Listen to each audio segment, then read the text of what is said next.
este video vamos a trabajar circuitos ya donde tenemos mezclas de resistencias que están en serie y resistencias que están en paralelo. Entonces lo primero que vamos a hacer es que vamos a identificar nuestros nodos. Entonces aquí tenemos un nodo, perdón. Entonces en base a eso vamos a ir analizando nuestro circuito. La importancia aquí está en que nosotros veamos bien qué es lo que pasa en los nodos. Nosotros sabemos de que por esta resistencia está pasando una corriente, le vamos a llamar la corriente I1, que es la que pasa por R1, y después tenemos que la corriente I1 se divide en dos. Está la corriente I2, que es de la resistencia 2, y la corriente I3, que está en la resistencia 3. Entonces lo que vamos a hacer nosotros es que vamos a ir analizando este circuito paso a paso y vamos a encontrar esas corrientes. Nosotros sabemos que las caídas de voltaje aquí son iguales a la fuente, ¿verdad? Y encontrar la caída de voltaje en esta resistencia. Y todo lo vamos a ir haciendo poco a poco. Lo interesante es que nosotros tenemos que identificar los nodos porque eso es lo que nos va a decir cuando dos resistencias están en paralelo. Siempre vamos a hacer nuestro análisis. Bueno, si me conviene mucho, siempre hacer el análisis de en esta dirección. En este caso sería de derecha a izquierda y yo voy caminando hacia la fuente. Entonces, estos son realmente circuitos muy sencillos los que voy a analizar. El primer ejemplo es muy sencillo. Más adelante vamos a ver algunas otras técnicas que hay para circuitos un poco más complejos. Pero ¿por qué estamos trabajando solo de resistencias? Porque más adelante, cuando agreguemos ya nuestros capacitores y nuestros inductores, nos vamos a dar cuenta que todo eso se puede trabajar pensando como que fueran resistencias. Entonces, por eso le dedicamos mucho tiempo a las resistencias. Entonces, veamos esto. Analizando esto, yo me doy cuenta que estas dos resistencias, la R2 y la R3, comparten un punto en común, que serían, bueno, dos puntos en común. Dense cuenta que comparte, si yo le llamo a este el punto A y a este el punto B, esta resistencia tiene por encima A y por abajo a B, igual todo esto sería A, todo esto sería B. Entonces podemos decir que estas dos resistencias están en paralelo. Entonces pasamos a encontrar el equivalente en paralelo, que sería el paralelo R2 y R3. La notación que estamos usando para ese es, bueno, eso depende de cada libro, pero se puede decir la resistencia, la resistencia 1, la resistencia 2 en paralelo con la resistencia 3, así vamos a escribirla equivalente, o también como la tengo escrita ahí, que es R2 en paralelo con R3, y lo vamos a encontrar. Nosotros sabemos aquí que R2 en paralelo con R3 es igual a la multiplicación de R2 con R3 sobre R2 más R3, que lo podemos escribir como sería R2 por R3 es 6 por 12 dividido 6 más 12. Multiplicamos y simplificamos y nos queda que es igual a 4K ohms. Entonces ya sabemos que esta resistencia que tenemos aquí es de 4K ohms. ¿Está bien? Ahora, si nos damos cuenta, ahora la resistencia R1 con el paralelo nos quedó en serie, porque si se dan cuenta solo tienen en común un punto, que sería este que está acá, y va la fuente, pasa por esta resistencia y regresa a la Tierra. Entonces nosotros sabemos que estas dos resistencias están en serie. Entonces tenemos que hacer el serie de esos dos. Entonces sería lo tengo notado como R1 más R2 en paralelo con R3 es igual a 6K ohms. Ya con esa información nosotros podemos venir y encontrar cuál sería la corriente I1, es decir, la corriente que pasa aquí por la resistencia 1. Entonces, para encontrar esa corriente, va a ser como es en serie, ¿verdad? Yo sé que la corriente 1 pasa toda por acá, entonces nos va a quedar que la corriente 1 la vamos a hacer en otro color, en color azul. Vamos a decir que corriente 1 es igual a, por ley de Ohm, nosotros sabemos que el voltaje es igual a I por R. Yo voy a despejar y de ahí me queda que el voltaje, que es de 54 voltios, lo dividimos dentro de la resistencia, que es de 6K ohmios, ¿no? Entonces recuérdense que K es 1000, ¿verdad? O sea, como 10 a la menos 2, no menos 3.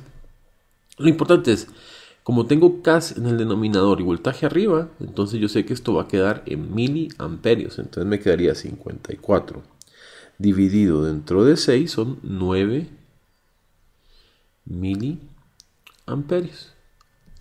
Eso quiere decir que, lo voy a ir escribiendo aquí, la corriente esta que está aquí, que le estamos llamando I1, y ahora viene la corriente I1, pasa por la resistencia y ahora pasa por, está en paralelo, pero ese en paralelo se divide en dos, se divide en la corriente I2 y en la corriente I3. Entonces vamos a encontrar cada una de las corrientes. Por ejemplo, para encontrar la corriente I2, nosotros lo que hacemos es que vamos a hacer un divisor de corriente. Y recuérdense que nuestra fórmula del divisor de corriente es que la corriente en la iésima resistencia es igual a la corriente por la resistencia total, o sea que serían todas las resistencias que están haciendo el divisor de corriente sobre R sub I.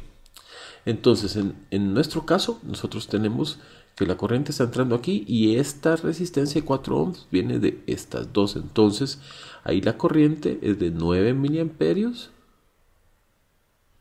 La multiplicamos por la resistencia total, que sería los 4K ohms, y lo dividimos dentro de la resistencia, que es de 12.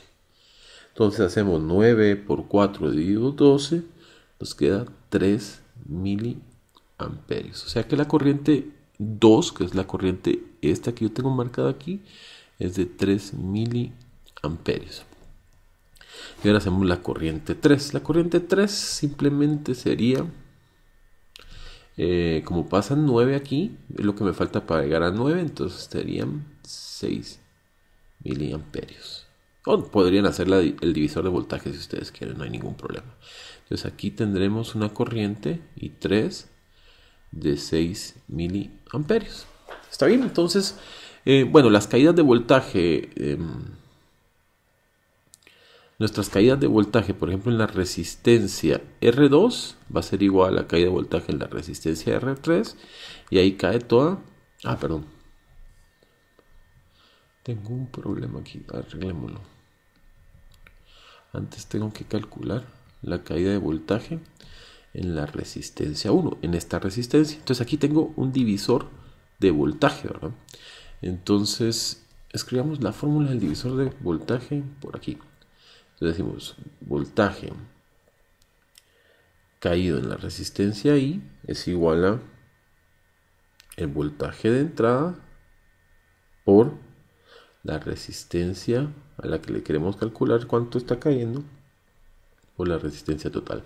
Entonces si yo veo la caída de voltaje en la resistencia R1, caída de voltaje en la resistencia R1, o pongámosle B sub 1 en lugar de caída de voltaje sub R1, B sub 1. B sub 1 es para la resistencia 1. Eso es igual al voltaje de entrada, que son 54 voltios, por la resistencia, que es de 2K ohms, dividido la resistencia equivalente, que sería la suma de estas dos, que son 6K ohms también. Entonces nos quedaría 54 tercios, ¿está bien? Que nos da igual a 18 voltios. Eso quiere decir que por esta resistencia caen 18 voltios.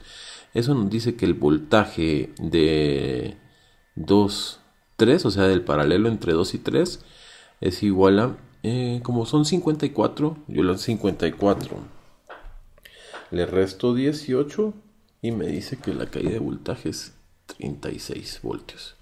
Entonces yo ya sé que en la resistencia 2, pongámosle el voltaje 2, cae 36 voltios y en la 3 caen 36 voltios también y en la 1 caen 18 voltios. Entonces aquí tenemos ya el análisis de todo nuestro circuito. Tenemos la corriente 1, ¿no? Tenemos la corriente que pasa a través de la resistencia 2, la corriente que pasa a través de la resistencia 3, el voltaje 1, el voltaje 2 y el voltaje 3. Dense cuenta que el tener el dibujo de cada reducción de nuestros circuitos, que es un análisis por medio de bloques, nos va ayudando a dar todas las respuestas. Claro, no siempre vamos a querer sacar toda la información, todas las caídas de voltaje y todas las corrientes, pero algunos ejercicios piden solo una corriente o piden solo una caída de voltaje, pero aquí hicimos todo. Encontramos todas las corrientes y todos los voltajes. Es más, se puede comprobar que se puede ver cómo es cada una. Por ejemplo, de que la corriente de entrada es la suma de todas las corrientes, 6 más 3, ¿verdad? Y también los voltajes, 18 más 36, ¿verdad? Entonces espero que les sirva Vamos a hacer más ejemplos. Este es el fin del ejemplo número 1.